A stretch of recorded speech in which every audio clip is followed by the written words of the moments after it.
Welcome to the Learning Pines YouTube. We hope this video helps. In this video, I will explain how to make commercial cheese. First, select high-quality milk, typically from cows, ensuring it meets strict purity standards. Next, pasteurize the milk by heating it to a specific temperature, like 72 degrees Celsius for 15 seconds, to eliminate pathogens. After cooling, add specialized starter cultures, which are beneficial bacteria, to begin the fermentation process. This step is vital for developing the characteristic flavors and textures of the cheese. Once the starter cultures are active, add rennet, an enzyme that causes the milk proteins to coagulate.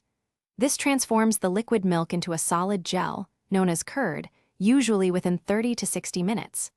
Carefully cut the curd into uniform pieces, often 1/4 to 1/2 inch cubes, to facilitate whey expulsion. Then, gently heat and stir the curds, which further encourages the release of whey and firms up the cheese solids. After the curds are sufficiently firm, drain the whey and salt the curds. Salting is critical for flavor development, moisture control, and acting as a natural preservative. Next, press the curds into molds under controlled pressure, shaping the cheese and expelling any residual whey.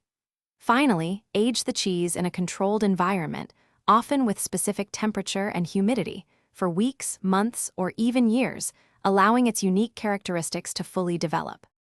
Throughout the entire process, stringent quality control measures are implemented. This includes testing for pH levels, moisture content, and microbial safety to ensure every batch meets high standards. Once the cheese is perfectly aged, it's carefully packaged using materials that protect its integrity and extend its shelf life, ready for distribution. Remember to check the description below for a link to the new Kindle Paperwhite and other great deals. This ensures consumers receive a safe, delicious, and consistent product every time. Thanks for watching. Consider subscribing if we helped you.